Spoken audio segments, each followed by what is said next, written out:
If you want to become a mentally strong person, you have to know what traits you must have in order to achieve this goal. And in this video, I'm going to cover some of them. Let's get right into it. The first trait that is essential for success and for being a mentally strong person is perseverance. And perseverance is the ability to continue pursuing your goals even though you encounter a lot of obstacles, fails, and mistakes. You could also link this to discipline because you have to be disciplined to keep going.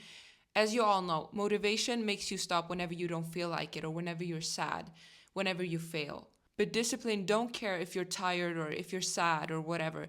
It's a habit. So if you want to be perseverant, you have to be disciplined. A great example of a person that's perseverant is actually Walt Disney. Walt Disney was fired from a newspaper because he had a lack of imagination. And after this, he made his first animation company, which failed. He went bankrupt. And this is where his trait as a mentally strong person was challenged. He could have chose to just give up because he failed, or he could have chose to actually go on because he was perseverant.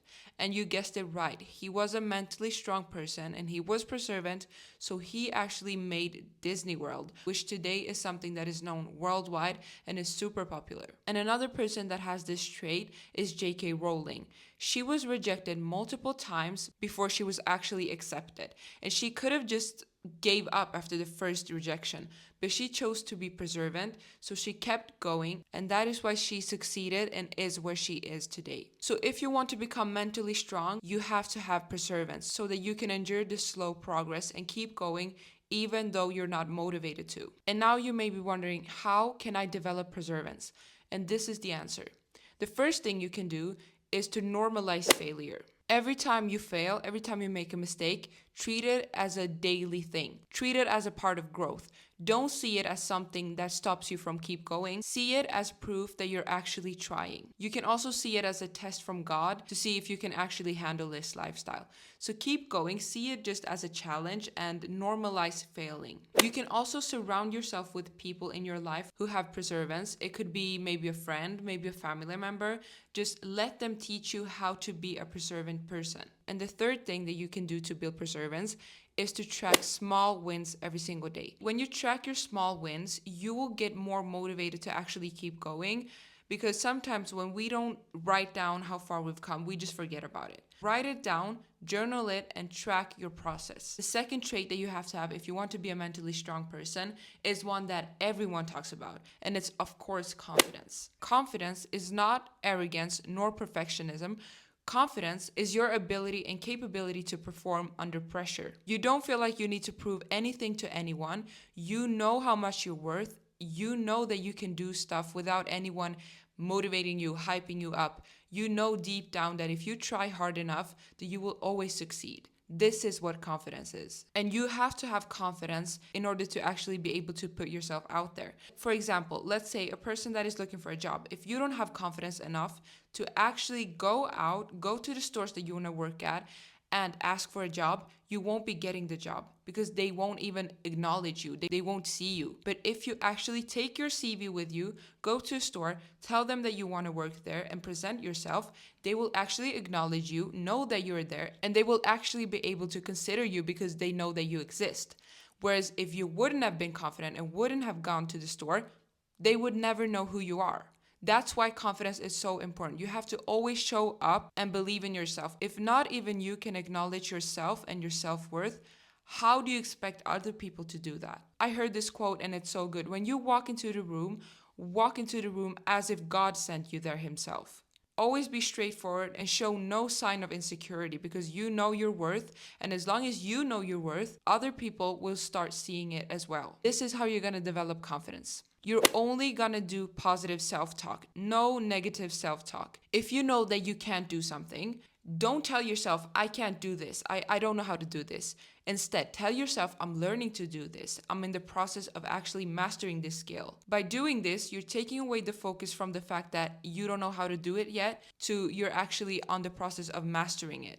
So always have positive self-talk. Another habit that's so important to have if you want to become confident is to visualize success when you're in the most stressful state that you've ever been in. So when you actually start stressing and you start feeling like you want to give up, you have to see the vision in front of you where you are winning. So let's say you want to be a doctor. So on the process of becoming a doctor, you're so stressed, you're crying. You have to visualize yourself in that moment, you as a doctor, you as becoming the best doctor, you in that hospital, you with that paycheck. Just imagine yourself as highly as you possibly can. This calms you down because this shows you that in a moment of a scary place and stress, there's something very bright at the end of the tunnel. So master confidence so that you can trust yourself, but also so that other people can trust yourself. Always think like this: if you can't trust yourself, how will other people be able to trust you? The third trait is focus. Focus is the ability to direct and sustain your attention on what really matters. Focusing is doing all of this despite the distraction that comes along the way, despite the failures that comes along the way, despite anything that could possibly stop you from succeeding. And focusing is super important for a mentally strong person to do, because if you can't focus, you won't be able to achieve your goals. You will maybe come halfway and then you lose the focus and boom, your goal is gone.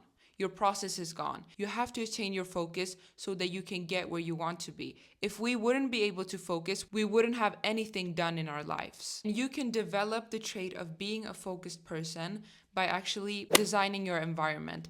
If you know that your phone is a big distraction, or if you know that your iPad or your computer is a big distraction, you have to remove them from your room when you're trying to focus. Or if you know that a messy workplace makes your head messy, which makes it unable for you to focus, clean your desk before you sit down to work. Another thing that you can do is to use deep work blocks. And this is essentially when you maybe put your timer to 20 minutes.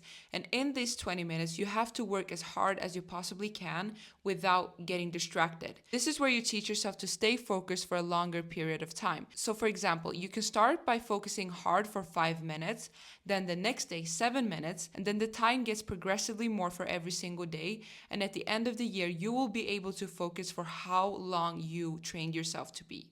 Remember, you will become what you train yourself to be. So if you train yourself to be a focused person, that's exactly what you will become. But if you train yourself to be a messy person who doesn't know how to stay focused when it really matters, you will become a messy person who never finished anything in their lives because they couldn't attain the ability of being focused. And the third thing that you can do is to train mindfulness.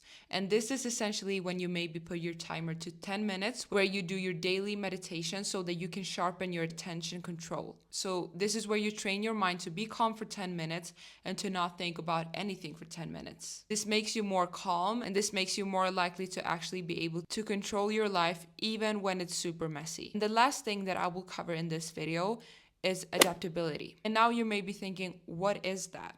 And adaptability is when you adjust your thinking, strategy, and behavior when conditions change. It's about being flexible when you know that things are about to change, your environment is about to change, but you don't want to go in the wrong direction. So it's basically about bending without breaking. And this matters because you never know what will happen in your life. You never know if you will lose your job. You never know if you will lose an important person in your life. You never know what will happen in your life. And you have to teach yourself how to go in the right direction, even if everything around you is changing and messing with your head. If you teach yourself how to adapt to certain situations fast, you will teach yourself how to go in the right direction, even though the road has changed. Don't become too dependent on how your situation is right now, because as I said earlier, you never know when things will change. And you have to be able to change your strategies without changing the end goal. And this is how you're going to develop adaptability. You're going to start off by adapting a learner's mindset, which essentially means that whenever something happens to you, whenever something changes, you're going to think, what can I learn from this, instead of seeing yourself as a victim. So if something major changes in your life that you feel like is unfair, you have to think, what can this situation possibly be teaching me right now? And then you write it down so that every time you think about this situation, you see it as a lesson rather as something that's stopping you and changing your end goal. And another thing that you can do is to practice detachment from plans. And this essentially means that you will be committed to the goal and not to the plan or to the strategy that you have. For you to fully understand this, let's say that you want to be a really strong man or really strong woman. You want to start working out and becoming strong, but then a change of plan happens. The gym in your city shuts down, or you go on a vacation for 3 weeks where you can't work out. This is what you're gonna do. Instead of giving up on the goal because your way to that goal changed, you're gonna do this. You're going to start doing home workouts. You're gonna start lifting things in your home to become stronger. Instead of just giving up and think like, whatever, I will start when the gym is rebuilt again, or I will start when I come home. Keep working out. Go out for runs, go out for walks, just so that you're not drifting away from your goal. Never let the changes of your strategies become the reason as to why you didn't achieve your goal. And the last thing that you can do is to challenge comfort zones on a daily basis. So if you have a routine every single day, you have a very clear routine every single morning, challenge this routine. Teach yourself that you can change the routine without changing the end goal, or maybe challenge the environment. If you take the same route to work every single day, challenge it, take another one, just to show yourself that you can still get to the point that you want to get to, even though the way changes, even though the strategy changes, even though the path to your work or to your end goal is a different one. This is all the traits I had for this video. I will make a part 2. Like if you want to see that, and subscribe, and I will see you in the next one.